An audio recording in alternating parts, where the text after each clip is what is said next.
आसपास सहयोग बहुत जोर में फैल रहा है।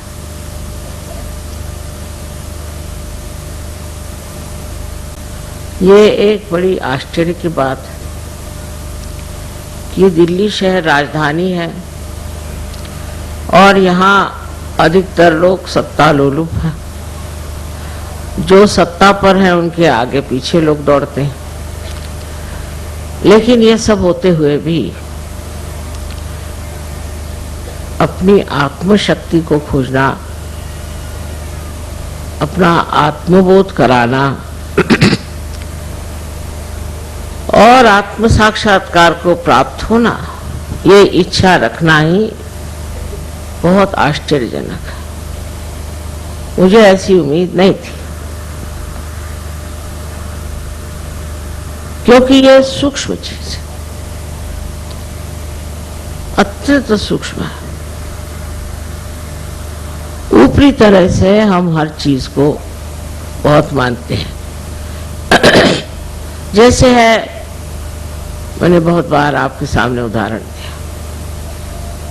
कि एक सुंदर सा चित्र अगर आप देख रहे हैं और उस चित्र में बरसात हो रही है, बहुत सुंदर फूल हैं, पक्षी उड़ रहे हैं और आप चित्र को देख के बहुत खुश हो रहे हैं। लेकिन उस चित्र की जो अनुभूति है वो आप में नहीं, इसलिए उसकी अनुभूति लेने की आवश्यकता है। और अनुभूति लेने के लिए एक बहुत सूक्ष्म विचार चाहिए। वो सूक्ष्म विचार आपके अंदर जागृत हो गया, यही कमाल है कि हमने अभी तक यथार्थ को पाया नहीं, हमने अभी तक असलियत को पाया नहीं। कोई न कोई ऐसी चीज है जिसके पीछे हम भागते हैं, उसमें सत्य नहीं है। और इस प्रकार मनुष्य कहां से कहां भटक जाता है। बाह्यता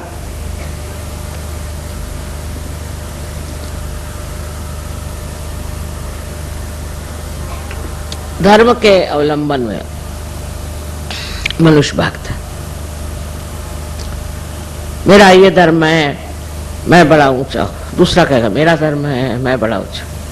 तीसरा कहेगा मेरा ये धर्म है, मैं बड़ा ऊंचा। और बहुत से ऐसे भी हैं जो कहते हैं कि जो हमको मिलना है हम ही पालेंगे, हम क्यों सहयोग करें, हम खुद ही से पालेंगे। इस प्रकार दो तरह के लोग देखे गए। एक तो जो अपने अहंभाव में खो गए और दूसरे जो हैं वो शरणागत होकर गलत चीजों में घुस गए। ये दोनों तरह की व्यक्तियां सूक्ष्मता में नहीं उतर सकते। उसी में उनको मौज आती, उसी में आनंद में है। एक सोचता है कि मैं तो बस इस चीज में पड़ा हूं, अब मैं बस रात दिन भजन कीर्तन, सवेरे 4 बजे उठ करके पठन करते रहता हूं। एक साहब मुझे मिले थे, अभी जवान थे। मैंने उनसे कहा कि सहयोग में आने के लिए तुमको कुछ करना नहीं।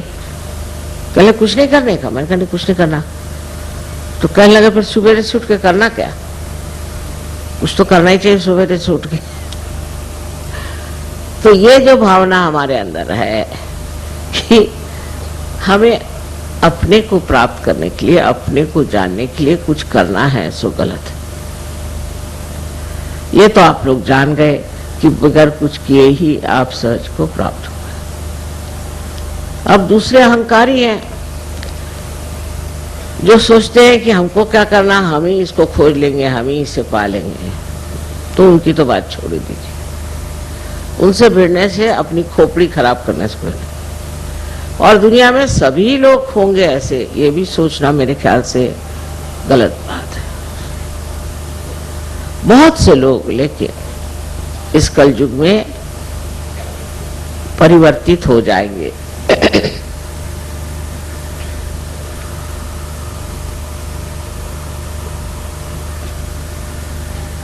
क्योंकि ये परिवर्तन का समय, इस समय में परिवर्तन होगा ही, आप चाहें या न चाहें। किंतु चाहने पे इस परिवर्तन की जो सूक्ष्मता है उससे आप पकड़ लेंगे।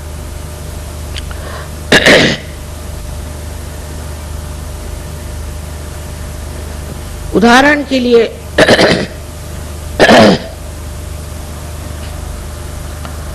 मैं कहूंगी कि रशिया देश, जो कि भगवान के बारे में कुछ नहीं जानता था, जिसने परमात्मा का नाम भी नहीं सुना था और ना उनको परमात्मा की बात करने की इजाजत थी, न ही कोई वो धर्म की बात जानते थे, और बड़ी ताड़ना में, बड़ी कठिन समस्याओं में वो बेचारे बंद थे, घुट रहे थे। उस घुटन में उनमें कौन सी ऐसी बात हो गई जो वो सहज में उतर गए? किस बात के कारण ये लोग एकदम से सहज में आ गए? वो बात है जिसे हम कहते हैं कि अपने को पहचानना। इसको अंग्रेजी में इंट्रोस्पेक्शन कहते हैं। हम अगर ये समझे बैठे कि हम परिपूर्ण हैं तो कार्य नहीं हो सकता। हमको ये देखना चाहिए कि हमारे अंदर कौन से दोष हैं, और सहयोगी होने के बाद भी ये देखना अत्यावश्यक है। सहयोग फैल रहा है, फैलती हुई चीज फट भी जाती है, और जो हमारे अंदर सूक्ष्म से सूक्ष्म ऐसे दोष हैं वो पकड़ लेते हैं। मैं इस बार आई तो सुना कि नोएडा के जो गाने वाले थे उनमें 2 भाग हो गए। फिर सुना कि ये नोएडा में भी 2 ग्रुप हो गए, फिर और जगह भी ऐसे 2 ग्रुप हो गए, कहीं 4 ग्रुप हो गए, कहीं 5 ग्रुप। ये बहुत खतरनाक चीज है।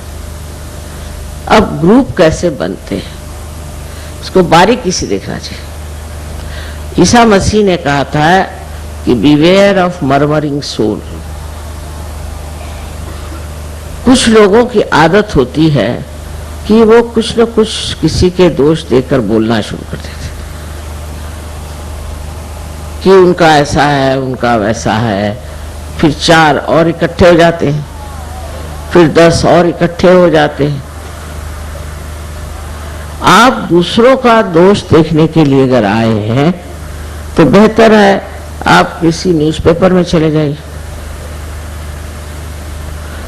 यहां तो आप अपने को पूर्णतया एक आत्म साक्षात्कारी बनाने के लिए आए।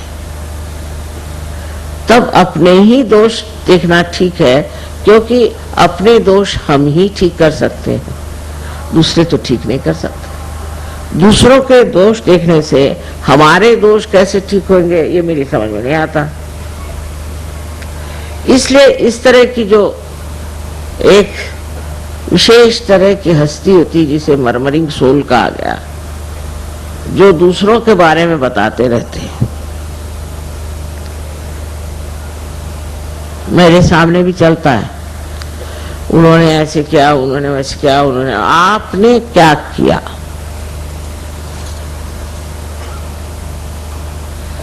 ऐसे चक्कर चल पड़ते हैं। इसलिए जब सहयोग बढ़ता है तो उसके साथ ये भी देखना चाहिए कि वो तितर बितर न हो जाए, उसकी घनिष्ठता बढ़ती रहे। हमारे अंदर एक और बड़ी विशेषता है कि सहयोग का जो नाटक है उसमें लोग सोचते हैं कि लीडर माने हम लीडर हैं, वो लीडर है, वो लीडर। एक मजाक है। लीडर वीडर है क्या? कुछ नहीं। लेकिन उसके लिए लड़ाई झगड़ा। दिल्ली शहर में रहते हैं ना, तो यहाँ के लोगों को देख करके आपको भी यही सोचता है, ये सब नामधारी है, इसमें कोई खासियत नहीं। मेरे कान पर बहुत सी बातें आई जिससे बड़ा दुख हुआ कि ऐसे बेकार चीजों में लोग अपना समय बर्बाद कर रहे हैं। जिस तरह से रशिया में हुआ है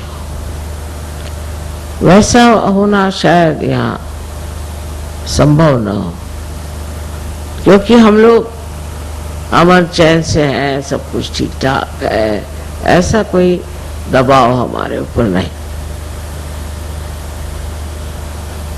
तो जिनके पास कोई काम धंधा नहीं है वो ऐसे ही धंधे करते बैठते हैं, इधर से उधर बात लगाओ, उधर से उधर बात लगाओ। तो एक दूसरों की स्पर्धा करना या जलना इस सहयोग में हो ही नहीं सकता। अगर ये सब कुछ आपको हो रहा है तो आप समझ लो अभी आप सहज के दर किनारे भी नहीं।